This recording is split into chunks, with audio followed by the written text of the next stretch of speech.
Let me show you a super easy way how to make cheese at home. You will get delicious firm cheese that slices perfectly for sandwiches.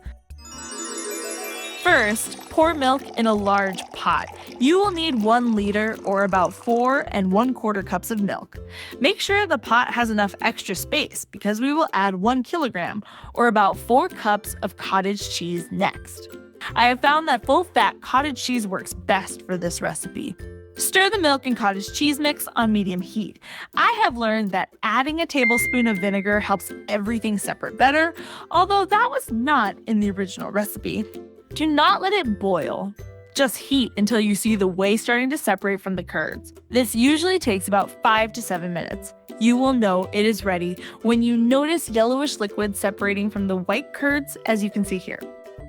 Next, take a strainer or colander and place it over a bowl. Line it with cheesecloth, then carefully pour the hot mixture from your pot into it. The cheesecloth catches all the curds, while the yellowish whey drains through into the bowl below. Be careful not to splash yourself since the mixture is still hot. Next, take the edges of the cheesecloth and gather them together. Hold them tightly closed with your hand. Gently squeeze to remove more of the whey liquid. Do not squeeze too hard, or you will push too much moisture out, which can make your cheese too dry and crumbly later. Next, add 30 grams or 2 tablespoons of melted butter to the cheese curds. Then add 1 teaspoon of baking soda. Then add 1 teaspoon of salt and give everything a good mix to make sure everything gets mixed evenly through the cheese curds. Next, place the bowl with your cheese mixture over a pot of simmering water. This creates a gentle double boiler that will help melt everything together without burning it. Keep stirring as the cheese softens and becomes more uniform. This step usually takes about 10 to 15 minutes. If your cheese mixture becomes too dry while melting, add a few spoonfuls of milk to get that creamy texture, as you can see in the video here. Next, scoop the warm, melted cheese into a container. An empty butter container or any plastic food storage container works great for this.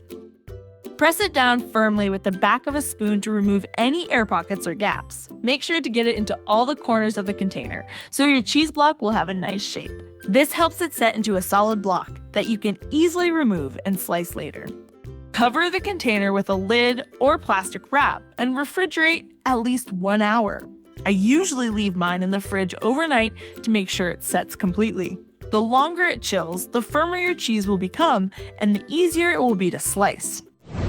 Once the cheese has become nice and solid, take it out of the refrigerator and gently turn the container upside down to release it onto a cutting board. Now you can slice it for sandwiches or cut it into cubes for a cheese board. This homemade cheese has a mild, slightly tangy flavor, similar to a young white cheddar with a firm yet creamy texture that slices cleanly without crumbling. If you have any comments or questions about this homemade cheese recipe, feel free to let me know in the comments below the video. I have made this several times now, and I think I got it just right. Give it a try and see how you like it.